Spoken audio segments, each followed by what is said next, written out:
What metrics do we use when measuring what makes a battle good or even great?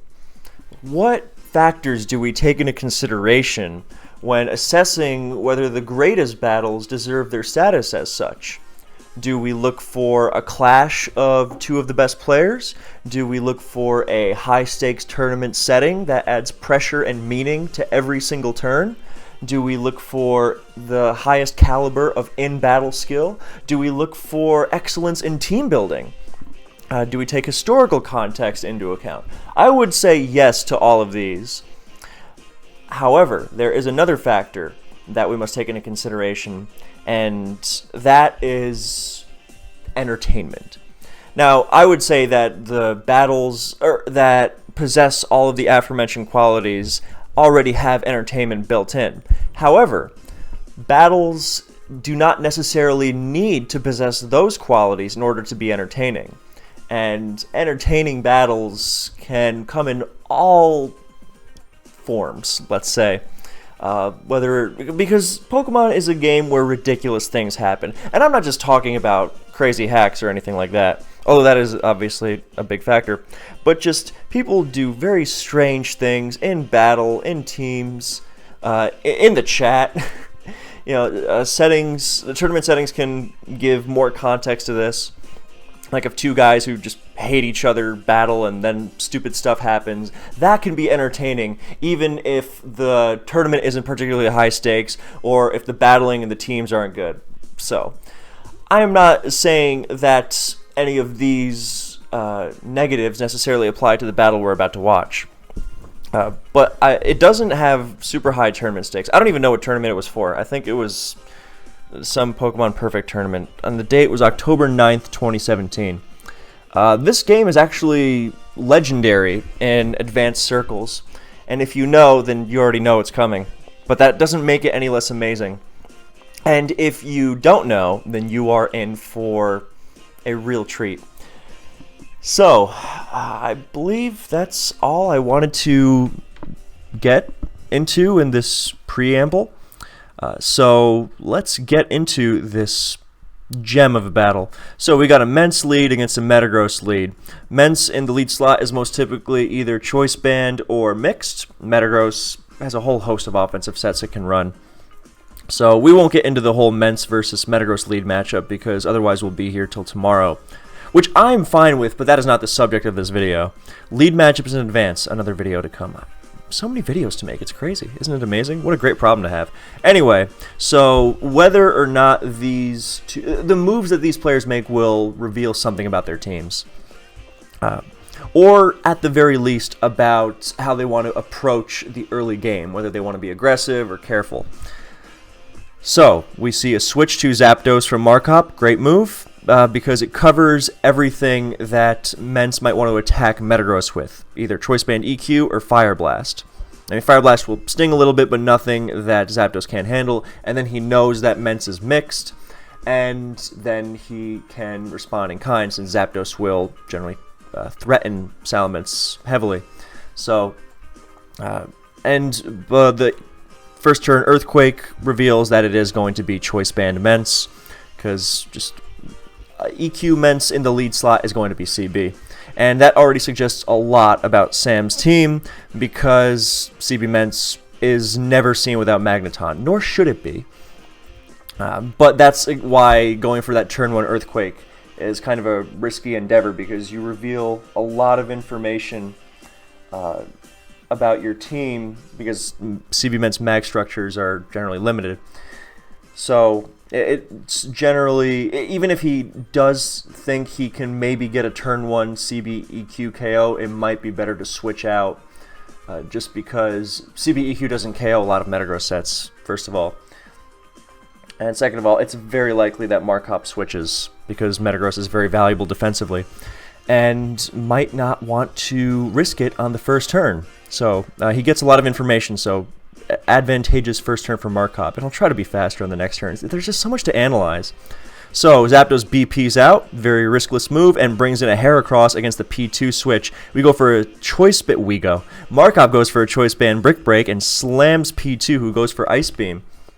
So that's an interesting turn because Salamence is famously the most splashable Heracross switch in advance.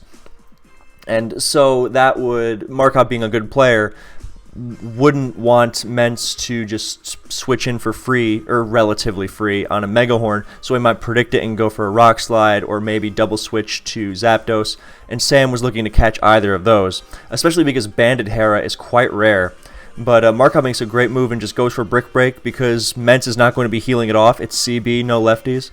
So just even a CB Brick Break is a very riskless move, because even if you hit Mence, then you weaken it, so it's harder for it to switch into Mega Horn.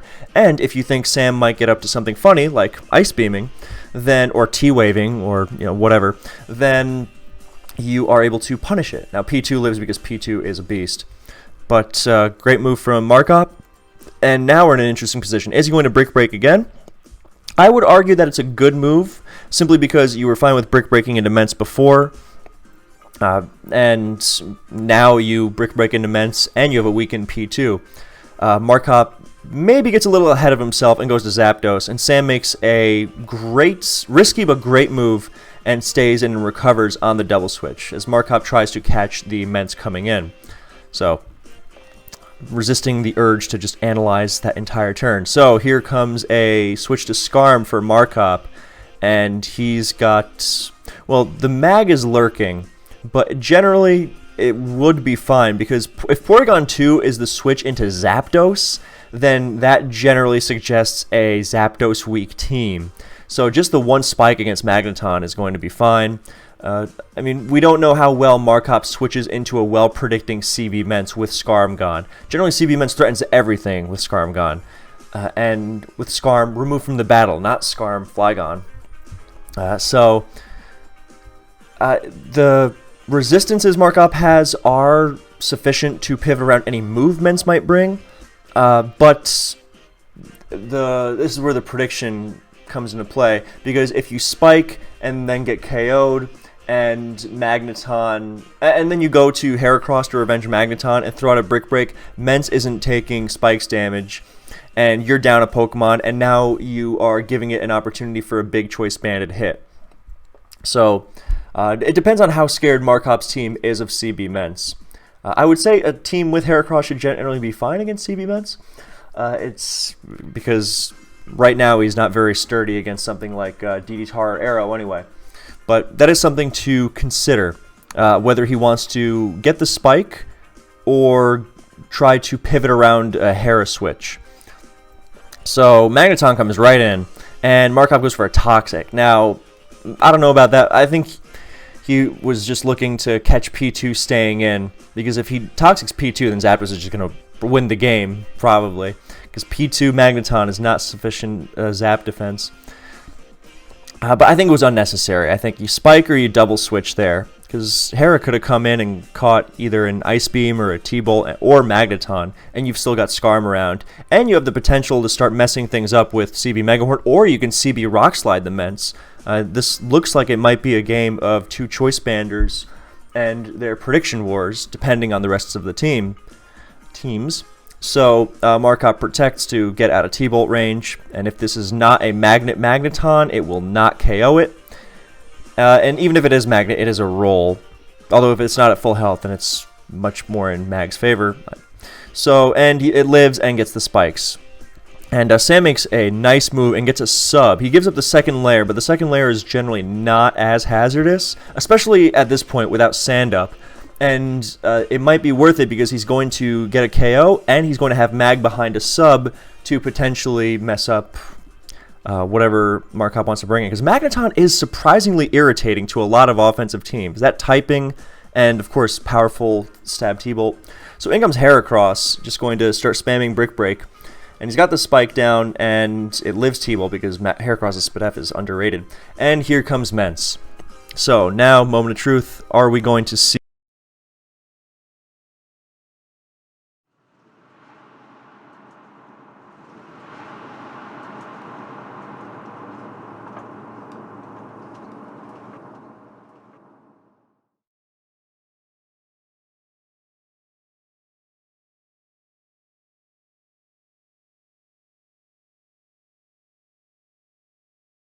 But I mean, he's not going to break through Swampert just spamming CB attacks, because even if he hits it with HP flying, then Swampert gains lefties, and then protects for more, and then pivots into Metagross or Zapdos. So Sam is going to have to muster up more of a physical assault to break through Markop's defenses, because Mence can't do it alone without help from Spikes or something else like Metagross or T-Tar or Heracross even to help him bust through.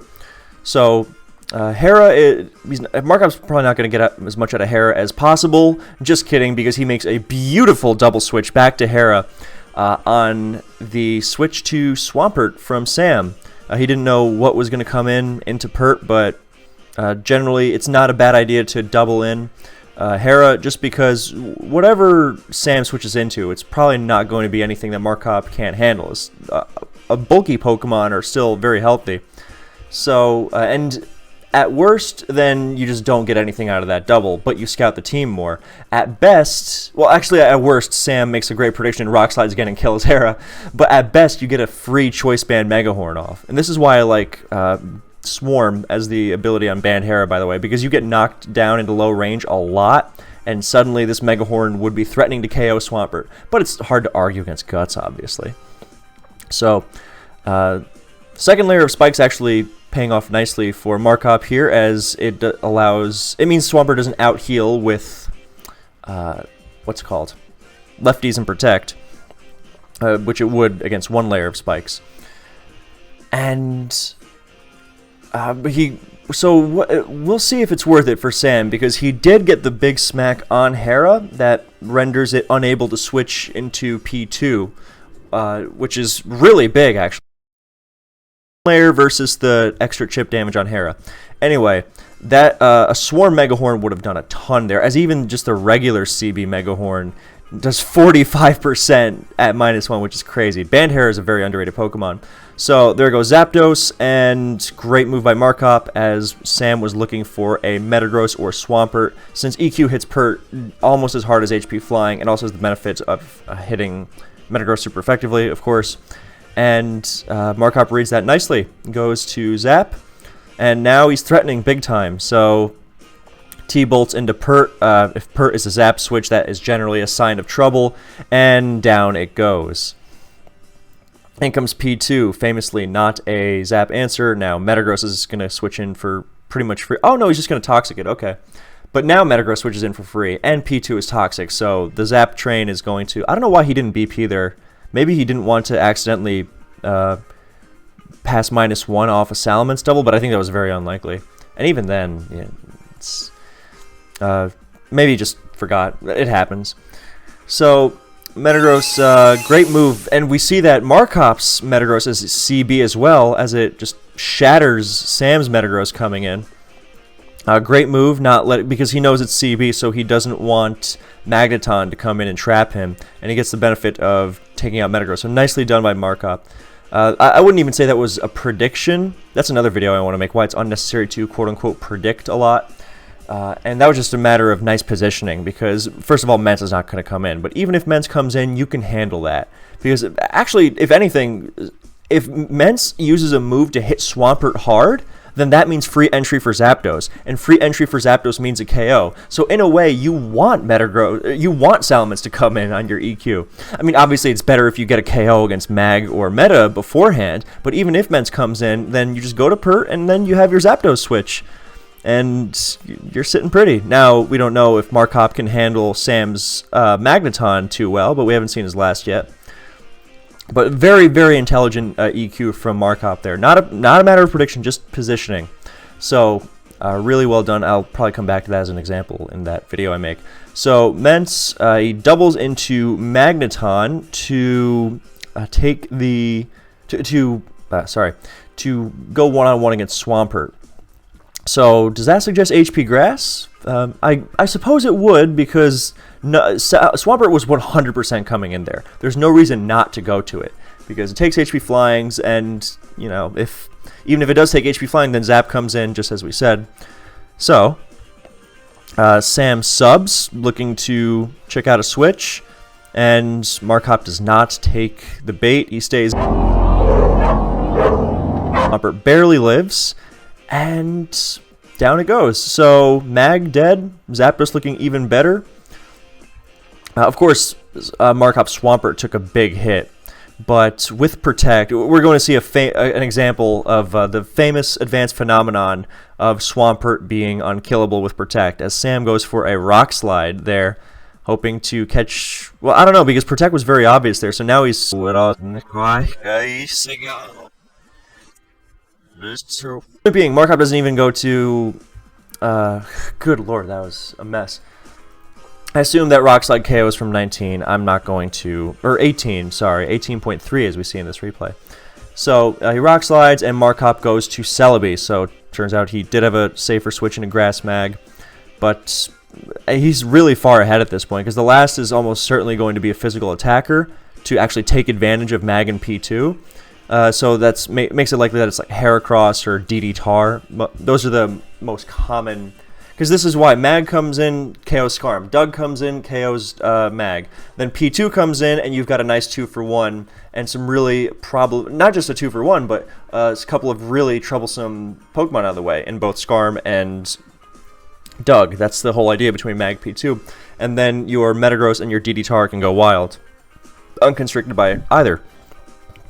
So Markop does not go to Metagross as I thought he would on the choice Rock Slide, Bandit Rock Slide. He goes to Celebi though, which is fine, and he's just going to go for a Calm Mind on the P2 switch. I mean, P2 is not an answer at all. Great Giga Drain from Markop just to get some more health back, just keep it as healthy as possible for whatever might arise. Have a Psychic, so Mence can't pivot in on the Quad Resist. Good move. Here comes Mence again. A lot of Choice Band Mence are jolly, which means they get outsped by standard Super Celebi, which is timid. But it appears that Sam's CB Mence is jolly. Boo, I don't approve. But I guess it does revenge kill. But I mean, this team has problems, this style of team has problems with power in general. I mean, yeah, you have to pick between, you know, Calm Mind offense and not doing damage. But that's another style of rant. So Zap comes in again, and in comes Celebi. I mean, that's a better... I guess he wanted to preserve... well, that's a Doug weak that you like having out of the way.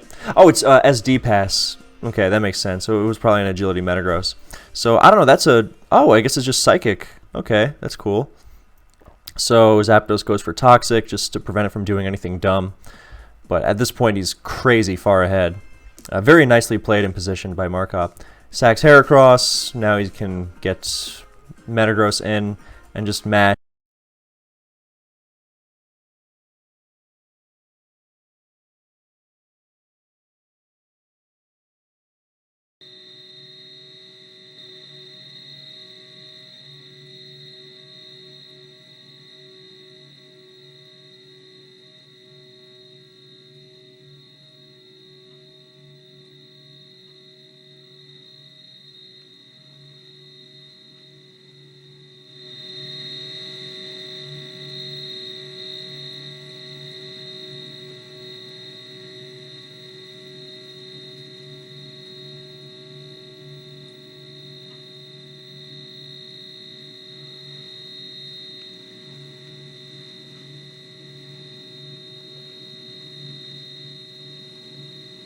So HP Fire is going to go off, and yeah, I don't know why.